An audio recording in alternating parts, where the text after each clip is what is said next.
Film की शुरुआत में हम देखते हैं कि एक हैकर ग्रुप एक साथ 3 बैंकों को हैक करके $74 मिलियन चुरा लेता है। उनकी हैकिंग तकनीक इतनी एडवांस और खतरनाक होती है कि पुलिस को मजबूरन एक जेल में बंद हैकर की मदद लेनी पड़ती है। मूवी रिकैप्स डे की एक और धमाकेदार वीडियो में आपका स्वागत है। कहानी की शुरुआत हांगकांग के एक न्यूक्लियर पावर स्टेशन से होती है। किसी ने उसके कंट्रोल सिस्टम को हैक कर लिया और सभी कूलिंग फैन बंद कर दिया। कूलिंग फैन बंद होते ही पावर स्टेशन काफी ज्यादा ओवरहीट होने लगता है, जिसके कारण पावर स्टेशन में एक भयंकर विस्फोट होता है। इस विस्फोट में कई लोग घायल हुए और कई लोगों की मौत भी हो जाती है। ये खबर सभी न्यूज चैनलों पर दिखाई जाती है। इसके बाद हम एलेक्स को देखते हैं, जो पुलिस के साइबर सिक्योरिटी हेड हैं। एलेक्स अपने सीनियर अधिकारियों के साथ इस विस्फोट के बारे में एक मीटिंग में होता है। एलेक्स बताता है कि किसी ने पावर प्लांट के सिस्टम को हैक किया और एक मैलवेयर का इस्तेमाल किया, जिसे R8 कहा जाता है, जिसे दूर से भी कंट्रोल किया जा सकता है। यह मैलवेयर इंटरनेट के जरिए किसी भी सिस्टम में डाला नहीं जा सकता। इसका मतलब है कि किसी व्यक्ति ने पावर प्लांट के अंदर जाकर खुद इस मैलवेयर को सिस्टम में डाला होगा। इसलिए अब हमें उस व्यक्ति को ढूंढना होगा जिसने यह किया है। लेकिन हैरानी की बात यह होती है कि हैकर्स ने न तो किसी से पैसे की मांग की और न ही किसी को मारने की धमकी दी, जिससे हमें साफ पता चलता है कि उनके इरादे कुछ और ही हैं। दूसरी ओर सीन में हम अमेरिका की एक जेल में निक नाम के एक युवक को देखते हैं। निक के पास एक फोन पाया जाता है। जेल अधिकारी उसे उसकी जेल कोठरी से बाहर निकालकर उससे पूछताछ करते हैं। उन्हें शक होता है कि निक एक हैकर है और शायद वह पावर प्लांट हैकिंग में शामिल हो सकता है। हालांकि जब उन्हें निक के खिलाफ कोई सबूत नहीं मिलता, वे उसे वापस उसकी कोठरी में भेज देते हैं। इसके बाद सीन बदलता है और हम चीन के साइबर सिक्योरिटी ऑफिस को देखते हैं। वहाँ 2 अधिकारी कैरोल और हेनरी एलेक्स के बारे में चर्चा कर रहे होते हैं। एलेक्स ने कंप्यूटर साइंस के लिए अमेरिका की सबसे बड़ी यूनिवर्सिटी MIT से ग्रेजुएशन किया है और उसकी बहन लियान ने भी MIT से नेटवर्क इंजीनियरिंग में पढ़ाई की है। इसी बीच एलेक्स अपने घर पर बैठा हैकर्स द्वारा चलाए जा रहे कोड को देख रहा होता है। तभी उसे कुछ जाना पहचाना दिखाई देता है, जिसे देखकर वह चौंक जाता है। फिर वह अपनी बहन लियान के पास जाता है और कहता है, जब मैं MIT में पढ़ाई कर रहा था तब मैंने अपने एक दोस्त के साथ मिलकर कुछ हैकिंग कोड लिखा था और ये हैकर्स उसी कोड का इस्तेमाल कर रहे हैं। एलेक्स अपनी बहन से कहता है कि मुझे इस केस की जांच में तुम्हारी मदद चाहिए। अगले दिन हैकर्स एक स्टॉक एक्सचेंज पर साइबर अटैक कर देते हैं। साइबर सिक्योरिटी ऑफिस में एक मीटिंग के दौरान डेनियल नाम का एक व्यक्ति इस हमले के बारे में बताता है और कहता है कि इस हमले में 2 तरह के कोड का इस्तेमाल किया गया है। पहले किसी ने सिस्टम में मैलवेयर डाला, बाद में उसी मैलवेयर के जरिए एक और मैलवेयर सिस्टम में डाला गया। कोड को देखकर ऐसा लगता है कि ये दोनों कोड 2 अलग अलग लोगों द्वारा लिखा गया है। इसके बाद एलेक्स कैरोल और हेनरी को एक अलग कमरे में ले जाता है। एलेक्स उन्हें बताता है कि हैकर्स ने उसी कोड का इस्तेमाल किया है जो उसने लिखा था। वह समझाता है कि उसने यह कोड अपने कॉलेज के दिनों में लिखा था और उस समय उसका दोस्त निक भी उसके साथ था। वह बताता है कि निक एक बेहतरीन हैकर है और इस केस में उसकी मदद लेना बहुत जरूरी है। लेकिन कैरोल और हेनरी एलेक्स की बात पर भरोसा नहीं करते। अगले दिन कैरोल एलेक्स के पास एक और चोरी की रिपोर्ट लेकर आती है। वह बताती है कि हैकर्स ने एक साथ 4 बैंकों को हैक करके कुल $46 मिलियन चुरा लिए। अब वे फाइनेंशियल मार्केट की तरफ काफी तेजी से बढ़ रहे हैं, इसीलिए हमें उन्हें जल्द से जल्द पकड़ना होगा। एलेक्स फिर से अपने दोस्त निक का जिक्र करता है। इस बार कैरोल मान जाती है और एक आदमी को निक को लाने के लिए भेज देती है। हालांकि निक उनके साथ काम करने से पहले एक शर्त रखता है। निक कहता है, मैं तुम लोगों के साथ काम करूंगा, लेकिन बदले में तुम्हें मेरी सारी सजाएं माफ करवानी होंगी और मुझे जेल से रिहा करना होगा। इस पर वह आदमी जवाब देता है, तुम्हारी यह शर्त तभी मानी जाएगी जब तुम हैकर्स को पकड़वाने में मदद करोगे। इसके बाद निक जेल के बाहर एलेक्स और कैरोल से मिलता है। वहाँ एलेक्स की बहन लियान भी मौजूद होती है। जैसे ही वे चीन वापस जाने के लिए प्लेन में बैठते हैं, एलेक्स निक को हैकर्स द्वारा इस्तेमाल किया गया कोड दिखाता है। लेकिन निक के हाथ में लैपटॉप देखकर कैरोल थोड़ी परेशान हो जाती है, क्योंकि उसे अभी भी निक पर पूरा भरोसा नहीं होता। हालांकि एलेक्स और लियान के समझाने के बाद वह मान जाती है। इसके बाद निक हैकर्स के कोड का विश्लेषण करता है। स्टॉक एक्सचेंज के सर्वर्स को जांचने के बाद वह बताता है कि कोई व्यक्ति खुद स्टॉक एक्सचेंज के अंदर गया था और वहीं से सिस्टम में एक और वायरस डाला गया। ये सुनकर कैरोल स्टाफ से पूछती है कि क्या हाल ही में किसी ने कंपनी छोड़ी है। तब उन्हें पता चलता है कि अलोंजो नाम का एक आदमी हाल ही में कंपनी छोड़कर गया था और उसे सिस्टम तक पहुंचने का एक्सेस भी था। ये सुनकर निक समझ जाता है कि सिस्टम में वायरस अलोंजो ने ही डाला होगा। निक अलोंजो के बारे में और जानकारी इकट्ठा करने को कहता है। फिर निक सबको बताता है कि ये हैकर्स बाकी लोगों की तरह सिर्फ पैसे के लिए हैकिंग नहीं कर रहे हैं, उनका मकसद कुछ और है। फिर निक कहता है, हमें जितनी जल्दी हो सके अलोंजो से मिलना होगा और उससे जानकारी हासिल करनी होगी। हो सकता है इसके पीछे कोई बड़ा नेटवर्क हो। इसके बाद निक, एलेक्स और लियान अलोंजो के घर जाते हैं, लेकिन वहां पहुंचने पर उन्हें पता चलता है कि अलोंजो की किसी ने पहले ही हत्या कर दी है। उसके घर की तलाशी लेने पर उन्हें कई सारे हैकिंग टूल्स मिलते हैं। अलोंजो के कंप्यूटर को चेक करने पर निक को पता चलता है कि वह किसी के साथ चैट कर रहा था। निक उसी की आईडी से उस व्यक्ति को मैसेज करता है और उसे एक रेस्टोरेंट में मिलने के लिए बुलाता है। इसी बीच कैरोल और एलेक्स स्टॉक एक्सचेंज के एक सीनियर अधिकारी गैरी से मिलते हैं। कैरोल कहती है, हमें आपके एक्सचेंज पर ट्रेड करने वाले सभी लोगों का डेटा चाहिए, शायद इससे हमें कोई सुराग मिल जाए। लेकिन गैरी डेटा देने से मना कर देता है। तब कैरोल उसे उसके पुराने पाप उजागर करने की धमकी देती है। मजबूर होकर गैरी डेटा देने के लिए तैयार हो जाता है। उधर निक और लियान उस रेस्टोरेंट में इंतजार कर रहे होते हैं जहां उन्होंने चैट के दौरान मिलने का फैसला किया था। तभी लियान निक से पूछती है, तुम जेल में क्यों थे? निक बताता है कि वह पहले बैंक सिस्टम को हैक करके पैसे चुराया करता था, लेकिन एक दिन वह पकड़ा गया और उसे 13 साल की सजा हो गई। बातचीत के दौरान निक को एहसास होता है कि वे काफी देर से वहां बैठे हैं, लेकिन उनसे मिलने कोई नहीं आया। इससे उसे शक होने लगता है। वह रेस्टोरेंट के पीछे बने एक केबिन में जाता है और वहां निक एक मोशन सेंसिंग कैमरे का मॉनिटर देखता है। निक समझ जाता है कि हैकर्स सच में वहां आ चुका था और काफी समय से उस पर नजर रख रहा था। निक कंप्यूटर के जरिए हैकर से बात करने की कोशिश करता है, लेकिन हैकर उसे गालियां देकर कनेक्शन काट देता है। इसके बाद निक लियान के साथ वहां से निकलने की कोशिश करता है। तभी कुछ लोग रेस्टोरेंट में घुस आते हैं और उन पर हमला कर देते हैं, लेकिन निक उनका मुकाबला करता है, उन्हें हरा देता है और लियान के साथ वहां से बचकर निकल जाता है। उधर कैरोल और एलेक्स स्टॉक एक्सचेंज में क्लाइंट डेटा की जांच कर रहे होते हैं। तब उन्हें पता चलता है कि $74 मिलियन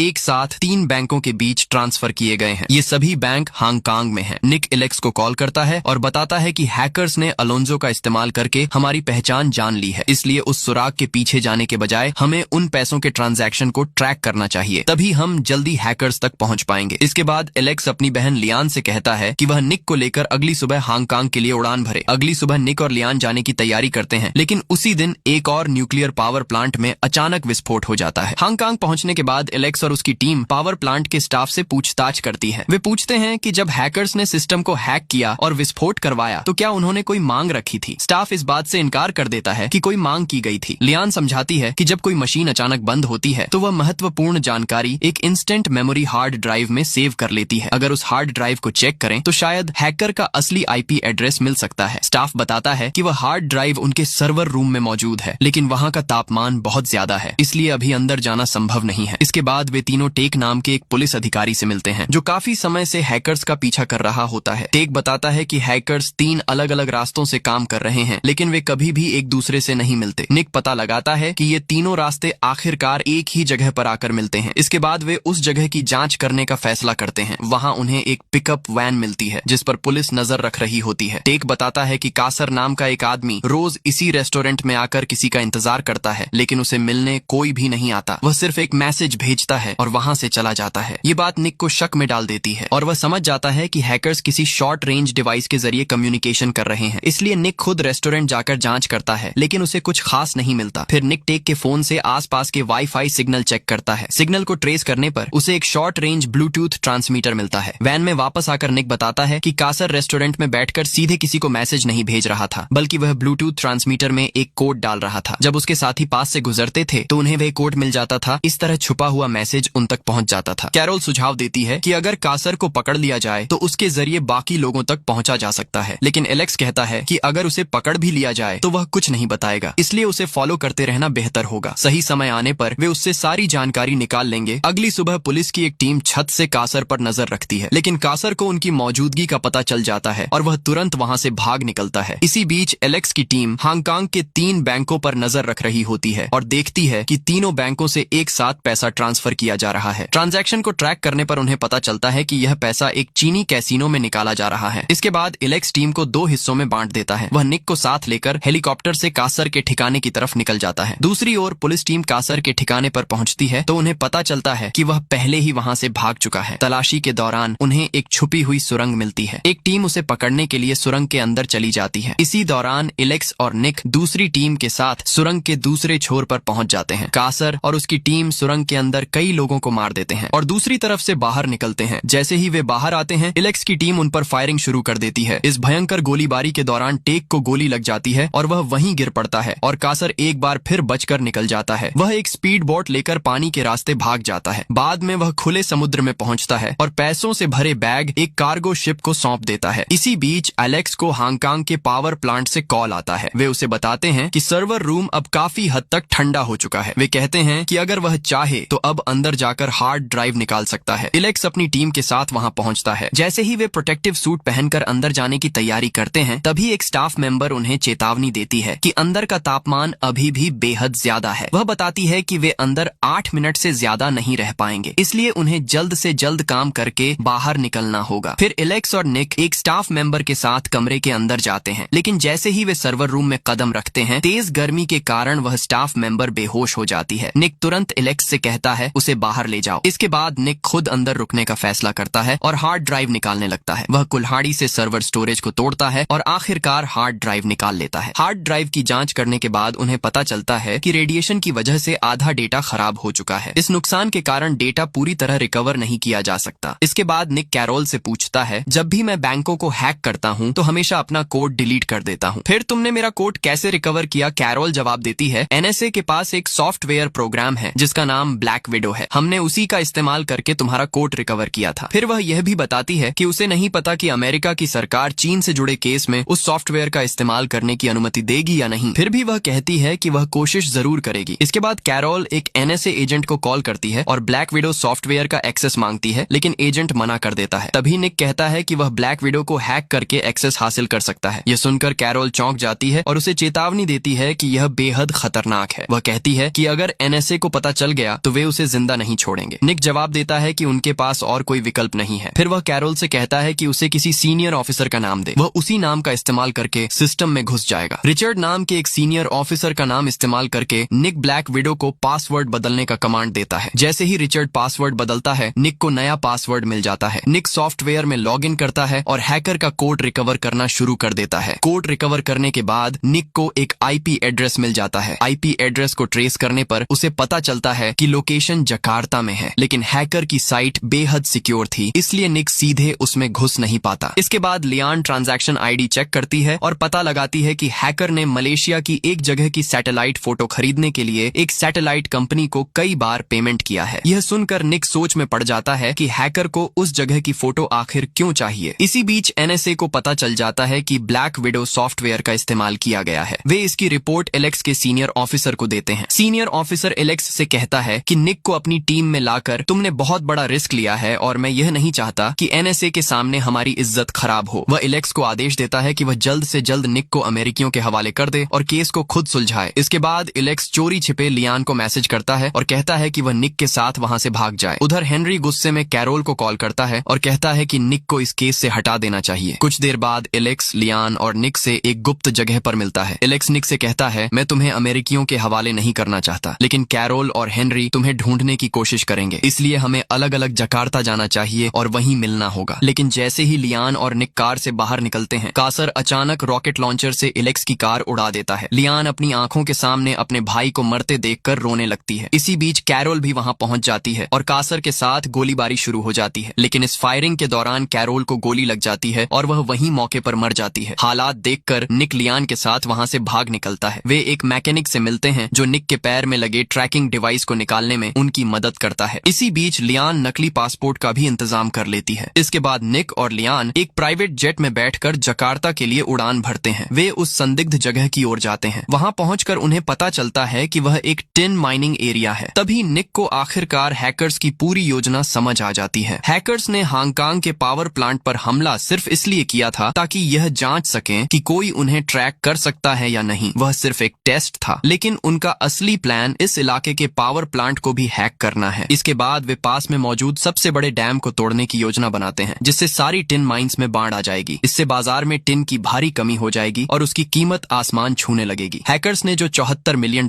चुराए हैं, वे उसे टिन के शेयरों में निवेश करना चाहते हैं और जैसे ही टिन की कीमत तेजी से बढ़ेगी, वे एक ही रात में बहुत बड़ा मुनाफा कमा लेंगे। इसके बाद निक चुपके से टिन माइनिंग ऑफिस में घुसता है और जरूरी डेटा चोरी कर लेता है। चुराए हुए डेटा को देखने के बाद उसे पता चलता है कि हैकर्स ने पैसा एक लोकल बैंक में जमा किया है। निक लियान को उस लोकल बैंक में भेजता है। वहां लियान बैंक कर्मचारी से कहती है कि उसकी एक जरूरी मीटिंग है, लेकिन उसकी पेन ड्राइव काम नहीं कर रही है। वह कर्मचारी से पूछती है कि क्या वह सिस्टम पर पेन ड्राइव चेक कर सकता है। बैंक कर्मचारी उसकी बातों में आकर पेन ड्राइव को कंप्यूटर से कनेक्ट कर देता है। तभी निक को बैंक के सर्वर का पूरा कंट्रोल मिल जाता है। इसके बाद निक उस बैंक में मौजूद हैकर्स के $74 मिलियन ट्रांसफर करके एक स्विस बैंक अकाउंट में भेज देता है। वह कासर के लिए एक मैसेज भी छोड़ देता है, जिसमें लिखा होता है, अगर तुम्हें अपना पैसा वापस चाहिए तो मुझसे संपर्क करो। कुछ देर बाद कासर उसे कॉल करता है। निक उससे कहता है, मुझे पता है कि तुम्हारा कोई बॉस है, अगर तुम्हें अपना पैसा वापस चाहिए तो तुम्हें अपने बॉस से मेरी बात करवानी होगी। इसके बाद कासर निक की बात अपने बॉस ट्रैन से करवाता है। ट्रैन पूछता है, तुम्हें क्या चाहिए? निक जवाब देता है, मुझे तुम्हारे आने वाले प्रोजेक्ट में हिस्सा चाहिए। ट्रैन कहता है, ठीक है, मैं तुम्हें हिस्सा देने के लिए तैयार हूँ, लेकिन पहले मैं तुमसे मिलना चाहता हूँ। निक मीटिंग के लिए तैयार तैयार हो जाता है। निक अच्छी तरह जानता था कि ट्रैन उसे सच में कोई हिस्सा नहीं देगा और उसे धोखा देने की कोशिश करेगा, इसलिए वह पूरी तैयारी के साथ मीटिंग पर जाता है। जब निक वहां पहुंचता है तो कासर उस पर बंदूक तान देता है। वहीं कासर, जिसने एलेक्स को मार दिया था, जो निक का सबसे अच्छा दोस्त था, निक उसका मुकाबला करता है और एलेक्स की मौत का बदला लेने के लिए कासर को मार देता है। इसके तुरंत बाद वहां जोरदार गोलीबारी शुरू हो जाती है और निक को कई सारी गोलियां लग जाती हैं, लेकिन वह बच जाता है क्योंकि उसने बुलेट प्रूफ जैकेट पहन रखी थी। निक किसी तरह ज्यादातर हमलावरों को मार गिराता है। तभी ट्रैन, जो इस पूरे प्लान का मास्टरमाइंड था, वह सामने आता है और वह निक पर हमला करके उसे घायल कर देता है। आखिर में निक ट्रैन को मार देता है और वहां से बचकर निकल जाता है। बाद में निक लियान के पास पहुंचता है, जिससे वह प्यार करता है। लियान उसके घावों का इलाज करती है। ठीक होने के बाद वे दोनों देश छोड़ने का फैसला करते हैं। वे किसी ऐसी अनजान जगह चले जाते हैं जहां पुलिस और अधिकारी उन्हें आसानी से ढूंढ न सकें। और निक के पास अब भी वह $74 मिलियन